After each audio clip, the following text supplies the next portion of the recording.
Major ডালিম বলছি। অদ্য সকাল হতে খন্দকার মুস্তাক আহমদের বলিষ্ঠ নেতৃত্বে সামরিক বাহিনী ক্ষমতা দখল করিয়াছে। শেখ মুজিব ও তার খুনি দুর্নীতিবাজ সরকারকে উৎখাত করা হইয়াছে। এখন হতে সারা দেশে সামরিক আইন জারি করা হলো। আপনারা সবাই আমাদের সাথে সহযোগিতা করুন। আপনারা নিশ্চিন্ত থাকুন, কোনো অসুবিধা আপনাদের হইবে না। বাংলাদেশ জিন্দাবাদ। মেজর ডালিমের এই ঘোষণা ইথারে ভাসবার কিছু সময় পূর্বে স্বাধীনতা আন্দোলন এবং পরবর্তী স্বাধীন বাংলাদেশের একচ্ছত্র অধিপতি শেখ মুজিবুর রহমান সপরিবারে নিহত হন। দিনটি ছিল 1975 সালের 15 আগস্ট। কথা ছিল 15 আগস্ট ঢাকা বিশ্ববিদ্যালয় বিপুল আড়ম্বরে স্বাগত জানাবে স্বাধীন বাংলাদেশের প্রথম রাষ্ট্রপতিকে। তার আগমন ঘিরে বহু দিন ধরে চলে আসছিল সরকার সমর্থিত ছাত্র সংগঠন এবং বিশ্ববিদ্যালয় প্রশাসনের দৌড়ঝাঁপ। কিন্তু না, সেদিন আর তার ঢাকা বিশ্ববিদ্যালয়ে আসা হয়নি। রক্তাক্ত অবস্থায় পড়েছিলেন ধানমন্ডি 32 নম্বর সড়কে অবস্থিত তার বাসভবনের সিঁড়িতে। 15 আগস্ট সারাদিন সেখানেই পড়েছিল শেখ মুজিবুর রহমানের লাশ।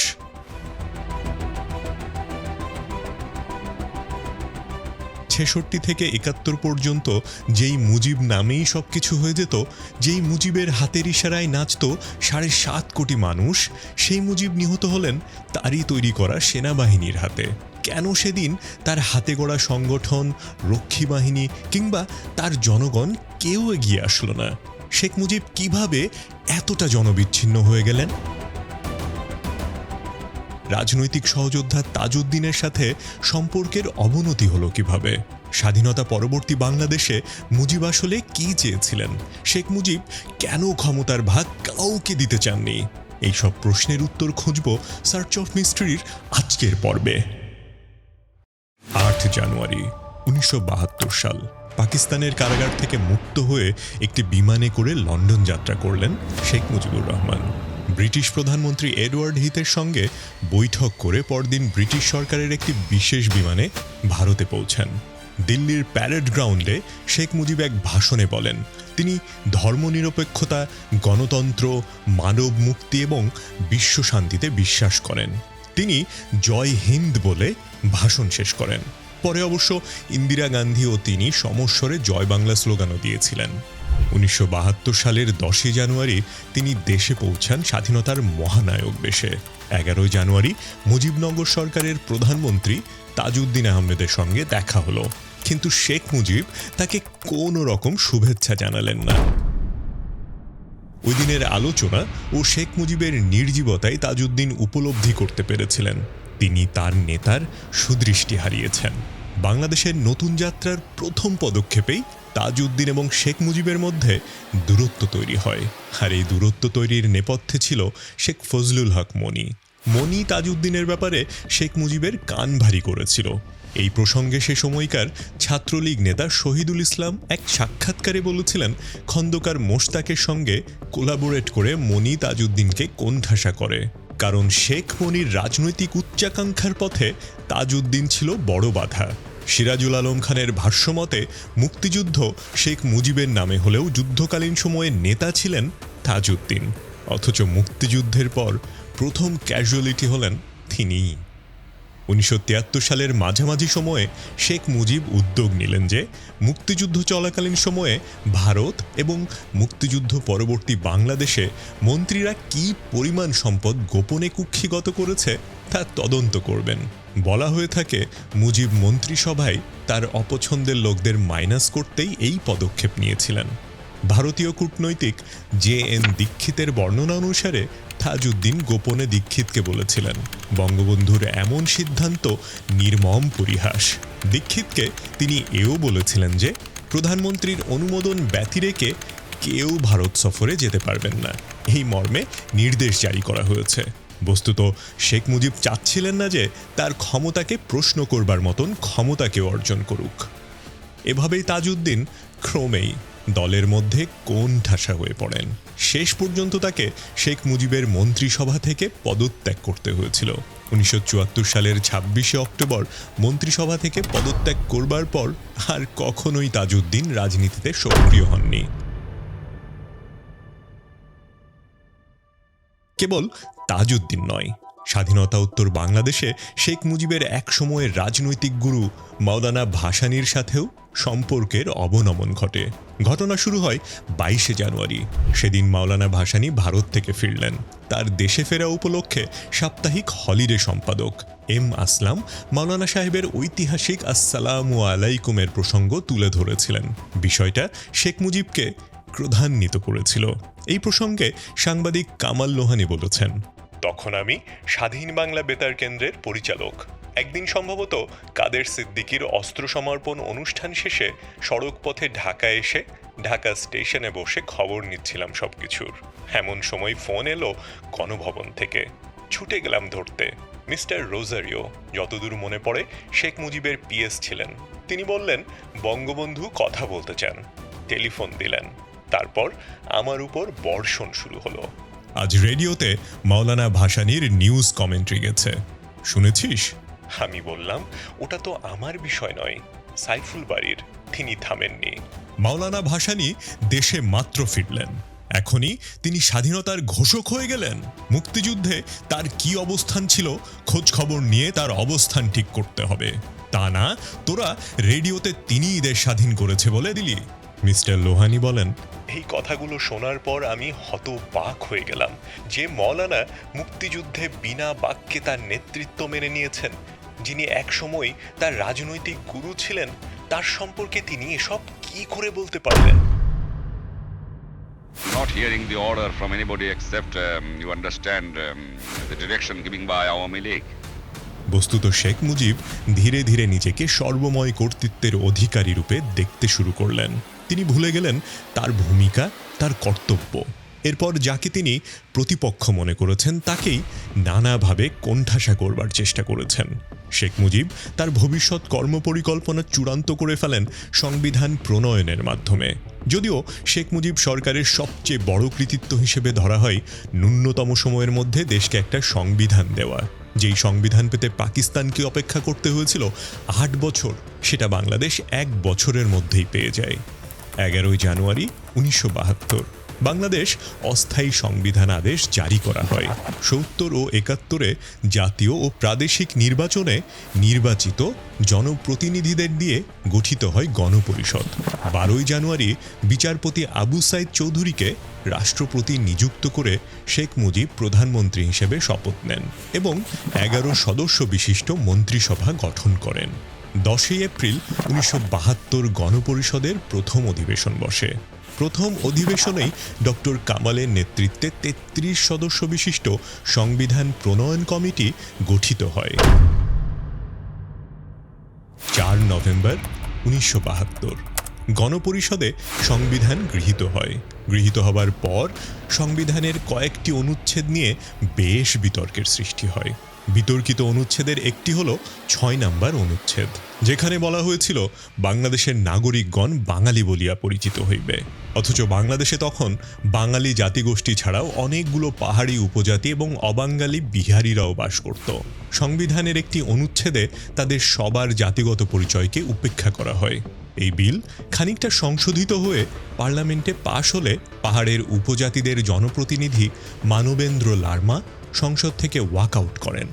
মুজিবের এই জাতীয়তাবাদের ধারক বাহক হয়ে ওঠে সমাজের এলিট ও মধ্যবিত্ত শ্রেণী।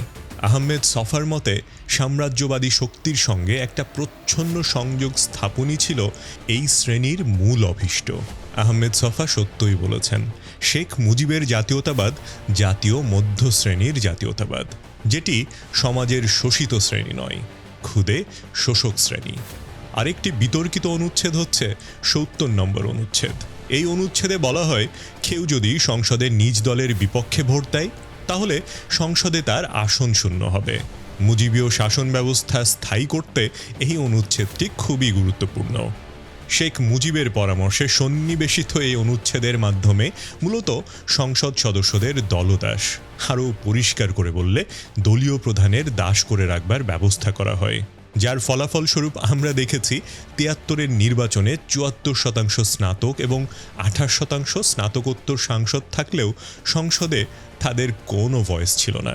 সাংবিধানিকভাবেই রাজনৈতিক দলে গণতন্ত্র চর্চার পথ রুদ্ধ করে দেওয়া হয়। এমন ব্যবস্থা রাখা হয় যাতে দলীয় প্রধান অবধারিতভাবেই হয়ে উঠবেন কর্তৃত্ববাদী। 16 ডিসেম্বর 1972 সালে সংবিধান কার্যকর করা হয় এবং 17 ডিসেম্বর শেখ মুজিব মন্ত্রিসভায় নতুন সংবিধানের আলোকে শপথ নেন। 72-এর সংবিধানে জরুরি অবস্থা ঘোষণা করার কোনো বিধান ছিল না। 22 ডিসেম্বর 1973 সালে সংবিধানে সংশোধনী এনে জরুরি অবস্থা জারি করার বিধান অন্তর্ভুক্ত করা হয়। নতুন সংবিধানের আলোকে নবগঠিত সরকার জড়িয়ে পড়ে ব্যাপক দুর্নীতি, অনিয়ম এবং দলীয়করণ প্রক্রিয়ার মধ্যে। বাংলাদেশ সিভিল সার্ভিস সহ নানা সরকারি, আধা সরকারি, স্বায়ত্তশাসিত আর্থিক এবং ব্যবসায়ী প্রতিষ্ঠানগুলোর গুরুত্বপূর্ণ পদগুলোতে দলীয় লোকদের নিয়োগ দেয়া হয়। মুক্তিযোদ্ধাদের সরকারি চাকরিতে সুযোগ দেওয়ার নাম করে 350টি পদে শুধু মৌখিক পরীক্ষা নিয়ে তালিকাকৃত দলীয় লোকদের নিয়োগ দেওয়া হয়েছিল। মৌখিক পরীক্ষায় প্রধানমন্ত্রীর মুখ্য সচিব রুহুল কুদ্দুসের নেতৃত্বে একটি কমিটি করা হয়, যে কমিটিতে পিএসসির কোনো সদস্য ছিল না। বিপিএসসিতে সুপারিশেই সেই পুরনো ধারা এখনও বলবৎ আছে। স্বাধীনতার পর পাকিস্তানিদের রেখে যাওয়া পরিত্যক্ত কলকারখানাগুলোই জাতীয়করণ করা হয়েছিল এবং সেগুলোর প্রশাসনিক পদে বসানো হয়েছিল আওয়ামী লীগের অন্ধ সমর্থকদের। যুদ্ধের পর অবাঙালিদের রেখে যাওয়া 60,000 বাড়ি এবং পরিত্যক্ত জমিজমা আওয়ামী লীগের নেতাকর্মীদের দখলে চলে যায়। 1973 সালের জাতীয় নির্বাচনে মাওলানা ভাসানী পরিচালিত ন্যাপের নির্বাচনী ইশতেহারে বলা হয়েছিল পাকিস্তানের 22 ধনী পরিবারের জায়গায় বাংলাদেশে 2000 ধনী পরিবার জন্ম নিয়েছে এবং এসব দখলে সরকারের প্রচ্ছন্ন সাঁই ছিল। শেখ মুজিব মনে করতেন দল দাঁড় করাতে হলে দলের লোকদের নানা রকম সুযোগ সুবিধা এবং পৃষ্ঠপোষকতা দিতে হয়। ফলে সরকারের ছত্রছায়ায় রাতারাতি দেশে একটা ধনিক শ্রেণীর উদ্ভব ঘটে। সেই কাজের ধারাবাহিকতা রক্ষা করেছে মুজিব তনয়া হাসিনা। এস আলম ও বেক্সিমকো গ্রুপ সহ নানান ব্যবসায়ী প্রতিষ্ঠানকে লাগামহীন দুর্নীতি এবং অর্থ পাচারের সুযোগ করে দেয়া হয়। 72 থেকে 75 সময়ের মতোই বাজার ব্যবস্থায় জেঁকে বসে আওয়ামী শকুনরা সিন্ডিকেট করে পণ্যের কৃত্রিম দাম বাড়িয়ে চুষে নেয় গরিব এবং মেহনতি মানুষের রক্ত। স্বাধীন বাংলাদেশের প্রথম নির্বাচন এবং প্রথম জোচ্চুরি। 1973 সালের 7 মার্চ স্বাধীন বাংলাদেশে প্রথম জাতীয় নির্বাচন অনুষ্ঠিত হয়। নির্বাচনের তারিখ 7 মার্চ রাখবার পিছনে কারণ হল 73-এর নির্বাচনকে আওয়ামী লীগের নির্বাচনী ইশতেহারে মুজিববাদের পক্ষে গণভোট হিসাবে চিহ্নিত করা হয়। উল্লেখ্য, সেই নির্বাচনী ইশতেহারটি জিন্দাবাদ স্লোগান লেখবার মাধ্যমে শেষ হয়েছিল। যদিও এখন জিন্দাবাদ স্লোগানকে পাকিস্তানি স্লোগান বলে চিহ্নিত করবার এক ধরনের প্রয়াস আমাদের প্রগতিশীল পাড়ায় লক্ষ্য করা যায়। 73-এর নির্বাচনে ব্যাপক কারচুপি হয়। ভোলার একটি আসনে জাসদের মনোনীত প্রার্থী ডক্টর আজাহার উদ্দিনকে মনোনয়নপত্র জমা দেবার সময় অপহরণ করে গুম করে দেওয়া হয়েছিল। মনোনীত প্রার্থীকে অপহরণ করা হয়েছে, আদমদিতে 3 দাঙ্গা সৃষ্টি করে। ফলে ওই আসনে শেখ মুজিব বিনা প্রতিদ্বন্দ্বিতায় জিতে যায়। সে নির্বাচনে শেখ মুজিব মোট 4টি আসনে নির্বাচন করেন। ভোলার সেই আসনসহ 2টি আসনে তিনি বিনা প্রতিদ্বন্দ্বিতায় জয়ী হন। প্রতিপক্ষকে নানান ধরনের ভয়ভীতি, হুমকি ও অপহরণের ঘটনা ঘটিয়ে মনোনয়নপত্র জমা দিতে না দেওয়ার মতন ঘটনা তখনও ঘটেছিল। জাতীয় অধ্যাপক আনিসুজ্জামান 7 মার্চের ভোট কেন্দ্রের অভিজ্ঞতা বর্ণনা করেছেন এভাবে: স্বাধীন বাংলাদেশে ভোট দিতে যাচ্ছি, মনের মধ্যে প্রচণ্ড উৎসাহ। ভোট কেন্দ্রে গিয়ে সেই উৎসাহ দপ করে নিভে গেল। জানলাম আমার ভোট দেওয়া হয়ে গেছে। নির্বাচনের পর ন্যাপের সভাপতি মোজাফফর আহমেদ এবং সাধারণ সম্পাদক পঙ্কজ ভট্টাচার্য এক যৌথ বিবৃতিতে বলেন, অন্তত 70টি আসনে ন্যাপ সহ অন্যান্য দলের প্রার্থীদের সুনিশ্চিত বিজয়ের সম্ভাবনা ছিল। কিন্তু রাত 10টায় হঠাৎ নির্বাচনের ভোট গণনা বন্ধ করে দেওয়া হয় এবং পরে দলীয় প্রার্থীদের বিজয়ী ঘোষণা করা হয়।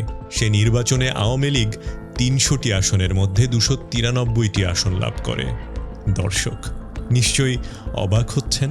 আসলে শেখ হাসিনা তার পিতার দেখানো পথেই এতদিন হেঁটেছেন। যাই হোক, ৭৩ নির্বাচনে শেখ মুজিব সরকার গঠন করলেন। কাগজে কলমে সংসদীয় গণতন্ত্র চালু থাকলেও সরকার চলছিল অনেকটা রাষ্ট্রপতি শাসিত একটি সরকারের মতো করে। শেখ মুজিব ছিলেন তার একচ্ছত্র ক্ষমতার অধিকারী। তিনি ইচ্ছে মতন মন্ত্রীদের পদবন্টন করতেন। তার মন্ত্রিসভায় প্রধানমন্ত্রীকে পরামর্শ দেবার মতন মন্ত্রী বহাল থাকলেও তিনি আসলে কারো পরামর্শ গ্রহণে প্রস্তুত ছিলেন না। তিনি চাইতেন সবাই বিনা বাক্যে তার আদেশ মেনে নেবে। ক্রমাগত দুর্নীতি, লুটপাট আর অর্থ পাচারের সাথে সাথে ৭৪-এর অগস্ট সেপ্টেম্বরে এই জনপদের মানুষদের উপর মরার উপর খাড়ার ঘা হয়ে আসে একটা বন্যা। শুরু হয় দুর্ভিক্ষ। ২৩ অক্টোবর ১৯৭৪, ইত্তেফাকের শিরোনাম। রংপুর জেলায় প্রতিদিন অনাহারে আর কলেরায় সহস্রাধিক লোক মরিতেছে। ২ নভেম্বর ইত্তেফাকের আরেকটি রিপোর্টের শিরোনাম ছিল এমন: দুর্ভিক্ষে লক্ষাধিক লোকের মৃত্যু। সেই দুর্ভিক্ষ পীড়িত মানুষের হাহাকারে ধ্বনি প্রতিধ্বনিত হয়েছে রফিক আজাদের সেই বিখ্যাত কবিতায়, ভাবতে হারাম জাদা, তা না হলে মানচিত্র খাবো। সেই দুর্ভিক্ষে কত লোক অনাহারে মারা গিয়েছিল তা নিয়ে বিতর্ক আছে। সরকারি হিসেবে ২৬ থেকে ৩৭ হাজার লোক মারা যায়। বিআইডিএস এর গবেষণা পরিচালক মহিউদ্দিন আলমগীরের মতে সেই দুর্ভিক্ষে ১৫ লক্ষ মানুষের প্রাণহানি ঘটেছিল। It's not correct. Then 27,000 people could not even die. The people expected that few millions people will die. সে সময় কুড়িগ্রামের বাসন্তী নামের একটি মেয়ের কাপড়ের অভাবে গায়ে জাল জড়ানো ছবি ইত্তেফাকে ছাপানো হয়, যা দেশ বিদেশে ব্যাপক আলোড়ন তুলেছিল। এত কিছুর পরেও অবিচল শেখ মুজিব নিপীড়িত জনগণের সামনে হাজির হলেন বাকশাল নিয়ে। আগে থেকে আন্দাজ করা যাচ্ছিল সরকার ব্যবস্থায় কাঠামোগত পরিবর্তন আসতে যাচ্ছে। পত্রপত্রিকাগুলোয় গুঞ্জন উঠে সরকার হয়তো রাষ্ট্রপতি শাসিত ব্যবস্থা চালু করতে যাচ্ছে, এবং একদলীয় সরকার ব্যবস্থা কিভাবে কাজ করে সেটা সরজমিনে দেখতেই প্রধানমন্ত্রীর কায়রো এবং বাগদাদ সফর। ২৮ ডিসেম্বর ১৯৭৪ সালে রাষ্ট্রপতি মোহাম্মদুল্লাহর সংবিধানের ১৪১ ক অনুচ্ছেদের ১ দফায় দেয়ার ক্ষমতা বলে দেশে জরুরি অবস্থা ঘোষণা করেন। মওদুদ আহমেদ আদালতে সরকারের এই সিদ্ধান্তের বৈধতা চ্যালেঞ্জ করার প্রস্তুতি নিলে তাকে গ্রেফতার করা হয়। ২৫ জানুয়ারি ১৯৭৫ জাতীয় সংসদে চতুর্থ সংশোধনী বিল উত্থাপিত হয়। বিলটি ২৯৪/0 ভোটে পাশ হয়। এই বিলের মাধ্যমে সংসদীয় গণতন্ত্রের পরিবর্তে রাষ্ট্রপতি শাসিত একদলীয় সরকার ব্যবস্থা কায়েম করা হয়।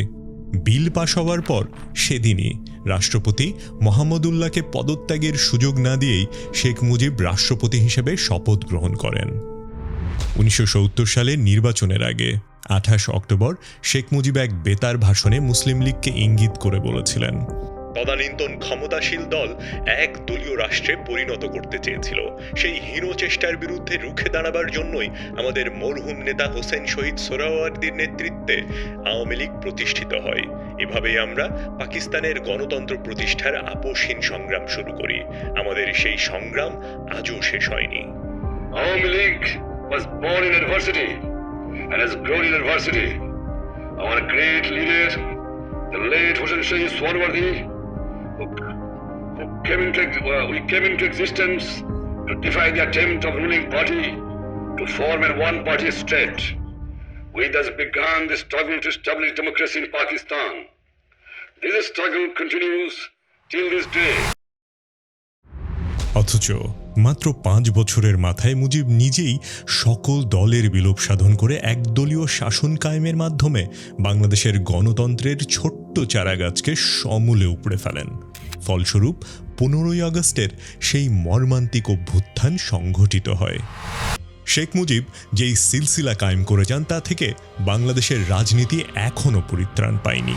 ৭৫-এর সেই অভ্যুত্থানের পর বাংলার রাজনীতি অনেকগুলো অভ্যুত্থান আর পাল্টা অভ্যুত্থান প্রত্যক্ষ করে, এবং সর্বশেষ জুলাই ২০২৪-এর রক্তাক্ত অভ্যুত্থানের মাধ্যমে শেখ মুজিব তনয়া শেখ হাসিনা ১৭ বছরের স্বৈরশাসনের সমাপ্তি ঘটে। ৭১ পরবর্তী সময়ে শেখ মুজিব ও তার দল আওয়ামী লীগের হাতে সদ্য ভূমিষ্ঠ বাংলাদেশকে গড়ে তুলবার এক অনন্য সুযোগ এসেছিল, কিন্তু ক্ষমতা আঁকড়ে থাকবার নীতি তাদের পেয়ে বসেছিল। শেখ মুজিব সম্পর্কে আহমেদ ছফা বলেছিলেন, শেখ মুজিব কি একজন প্রকৃত বীর না একজন ভিলেন? তাও না, বীরত্বের উপাদান তার মধ্যে ছিল, কিন্তু ইতিহাসের আসল প্রেক্ষিতের সঙ্গে তার মিলন ঘটেনি, তাই তিনি একজন প্রকৃত বীর হয়ে উঠতে পারেননি। সম্ভবত শেখ মুজিব একজন করুণ বীর। তার চরিত্র অবলম্বন করে ভবিষ্যতের সার্থক বিয়োগান্তক নাটক রচিত হবে, কিন্তু তার আদর্শ অনুসরণ করে বাংলার ইতিহাসের মুক্তি ঘটানো যাবে না। প্রিয় দর্শক, শেখ মুজিব সম্পর্কে আপনার মতামত কমেন্টে জানান। বাংলাদেশের ভবিষ্যৎ রাজনৈতিক পট পরিবর্তনে শেখ মুজিবের অবস্থান কেমন হওয়া উচিত সেটা নিয়ে আলোচনার এখনই সবচেয়ে গুরুত্বপূর্ণ সময়। আমাদের ভিডিওটি পুরোপুরি দেখার জন্য আপনাকে অসংখ্য ধন্যবাদ। আশা করব ভিডিওটি ভালো লেগে থাকলে শেয়ার করবেন এবং চ্যানেলটিতে সাবস্ক্রাইব করে আমাদের সাথে থাকবার চেষ্টা করবেন।